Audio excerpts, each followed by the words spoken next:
Hey guys, it's Figure 262 and welcome back to the channel. And yes, I got one, and I know it's been a long time since my reviews or any content at all, but I'm keeping it with Black Series, and the last time I did Cad Bane, but I could not resist. I found one of these at a local comic book shop for 40 bucks and then turned around and found it at Walmart for like 25 bucks. And so couldn't miss it, had to have him. And no, he is not my favorite Star Wars character. No, I don't, do all the other stuff where I'm going to defend him all crazy. But I also don't care if you don't like him or if you don't think that the Black Series should have made him an exclusive figure like this. I don't care. He's amazing, and I've already opened him, I already looked at him, and I'm going to show you why in this review. But I have the Jar Jar Binks in Black Series, 6-inch scale, and just like Cad Bane, I think he's going to be one of my favorite figures out of the Black Series line. I also have the Mandalorian and the Range Trooper now. I just got those, didn't make any videos of them, but if you want to see them, let me know in the comments below, and I'll bring them down. So there's his little bio. You can pause the video here if you want to read it. But the cool part I wanted to show you is this. Now, if you've been watching Hasbro Pulse News, you know that they have just released the archive wave for the Phantom Menace. I think it's going to be an anniversary wave. And so they're releasing Jar Jar Binks without the shield and without any accessories. He's just going to be him in the archive style of packaging, but just like they did, I think it was 2 years ago with young Obi-Wan Kenobi, Qui-Gon, and Darth Maul, they're going to be putting him in the 1999 looking packaging. So that's cool. They released a couple other figures that way. We're getting another Darth Maul, I believe, in that line. We're getting a re-release of Qui-Gon Jinn and young Obi-Wan Kenobi in the same packaging. And that's slated to release for later this year. But I don't think that's what the number 1 means, just like with the D3 or the deluxe numbers. I think there might be more Phantom Menace figures coming. And the only reason I say that is because when I picked him up, I actually did find a Princess Amidala in 3¼ inch scale, which I did not know they had made one. And I know that other companies like Figure Arts, HHS Figure Arts, not Medicom, they've been doing a bunch of stuff. But HHS Figure Arts released in 2016 at their toy fair, Queen Amidala, but in the full ceremonial dress. I think we might be getting that from Star Wars Black Series. I'm not saying we are, I just think we should, because he is only the first, and that means that it's a whole new line that does not include all the other people we're getting in the archive packaging. Because we already got, like I said, Qui-Gon, Darth Maul, Obi-Wan. We got all of them. They're not included in Phantom Menace. He's the first Phantom Menace figure. So I'm hoping to see Queen Amidala. I'd like to see a young Anakin, maybe. Some of the other cool figures. A Nemodian would be cool. I don't care which Nemodian. Any of them. Maybe another battle droid variant, something like that. But this has been 3 minutes of me just talking, and I apologize. Let's get them open. Really, really cool stuff. I'm hoping, I don't know, again, nothing for sure, but we'll see. And let me move the camera. There we go. And just like all the other new Black Series figures, he's encapsulated in his own little plastic bubble. Inside of the packaging makes it easy to save the cards if you want, makes it easy to uncard him and recard him if you want. All up to you. The only part of Jar Jar taken out is himself. I haven't messed with any of the accessories yet, so I'm going to leave those over there. And there he is. He is just a really cool figure. And the things about him that are cool are, just like on Cad Bane, not only are they like really unique articulations, but it's the paint jobs.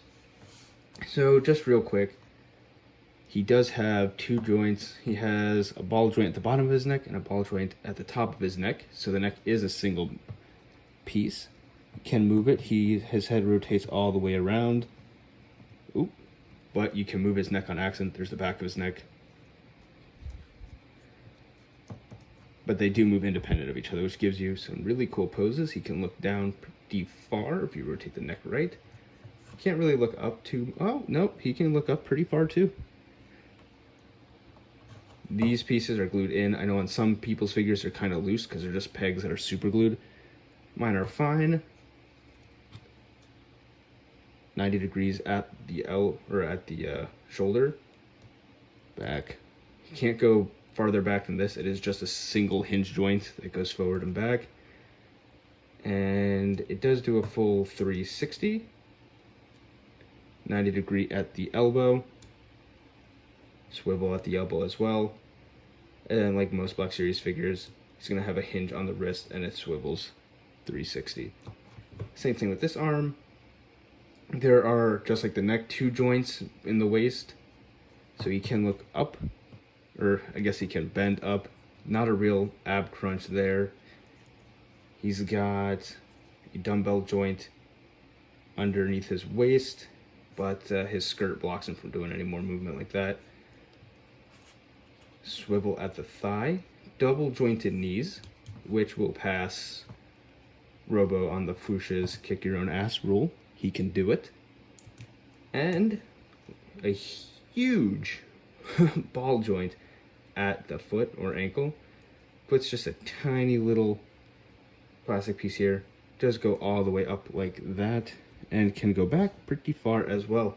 So he has decent articulation for a Black Series figure, which is nice, because I know in the second wave we got some really good articulation, second, third, and fourth. Then they started revamping stuff. They lost it.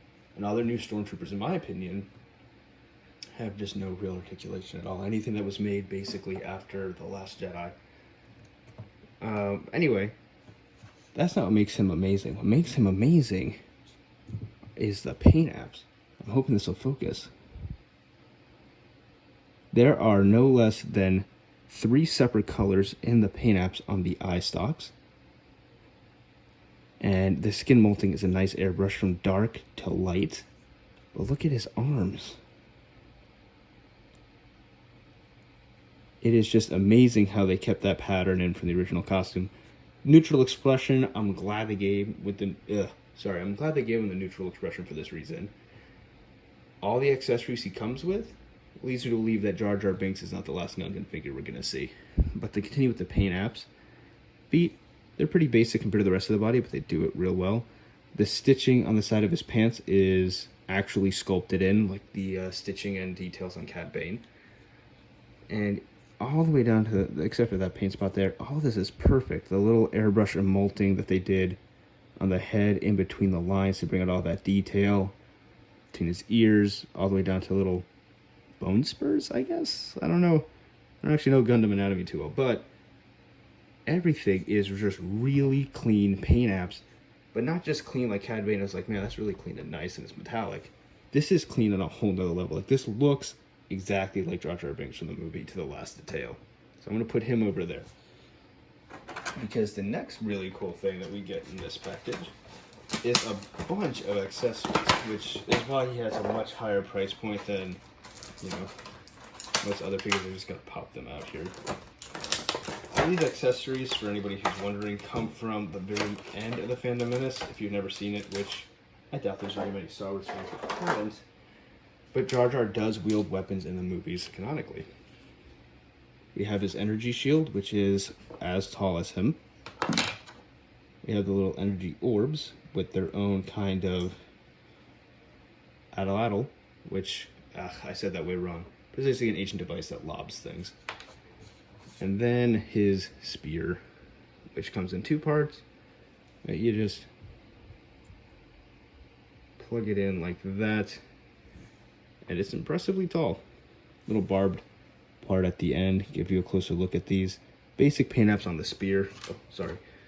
But this is really nice because if you can see way down in there, I know I'm probably not doing any justice. This is all molded together, translucent plastic, and then painted this gunmetal color. Really nice. Love the details. And the shield itself is gorgeous. Again, it has a little paint fleck on it. I'm just going to display it like this. It's the same either way. I just like how it's pink plastic, but they also did some airbrushing or some dyeing on the inner edges, so that way it looks like it's an actual energy shield lighting up. Gold on here is actually a little bit nicer than the gold on the staff as well. It's got an actual like metallic look to it, whereas the staff is just kind of like an afterthought. So he can hold all these things. It looks cool doing it. But because they're releasing Jar Jar Binks without any of this stuff, just as the actual character, but they did give him, if you have the ability And the reason I say that is because I've gotten almost none of the newer Black Series figures. Like, I got almost none of the ones made in 2020. Just local stock is terrible, and back orders are terrible. But there he is holding this. So they're releasing him without all of it, just so that we can get a chance to have it. But neutral expression, because you're going to use that head casting again, hear me out. And all these accessories, whether they come in a pack like this again, or if they're just given like one or two of these with another one, he is the perfect mold, sculpt-wise, in combination with these accessories, which Hasbro already has, to make several other Gungan figures, which is what I think is going to happen. I think we're going to see a Gungan Warrior as part of the Phantom Menace lineup. Maybe even a Boss Nass. That would be cool. That'd be actually really cool. I love that guy. But I think Jar Jar, not only does it say it on the package, but I think there's going to be a lot of potential in 2021 going into 2022 for Phantom Menace figures besides the main characters. And I'm really excited for that. But to finish out this review, here's Jar Jar standing next to the Black Series B1 Battle Droid. They stand at almost the exact same height. I think it's 6.5 inches. And then just to make it, because I said I had him, so here he is next to the Star Wars Mandalorian with child. So he's a very tall figure. He fills in the shelf well, but just the likeness, I mean, absolutely amazing. And just like with Cad Bane, there's really nothing to go off of, I know, besides drawings. In fact, let me bring Cad Bane down now. Cad Bane's posed, so he's not standing at his full height, but love that figure. There's nothing really to go off of besides the CGI, but he looks identical to the CGI in my opinion. Just really crisp painting, good articulation for what it is, but the sculpt and the paint win this figure over. If you didn't have a chance to get this one, I highly recommend looking for the Phantom Menace Anniversary Edition one or something like it, or buying him third party, just because he is really worth it. Anyway, that is all for our review. I know it's mostly just theories on what's going to happen in Black Series next, and again, I know I haven't been posting too much, but I do have, now you've seen them, the Mandalorian, the Range Trooper, and a couple other figures I recently just found places. So I'll do reviews on all of them if you want. If you like my Star Wars Black Series content, just let me know in the comments below. But as always, thank you so much for watching, and I will see you next time.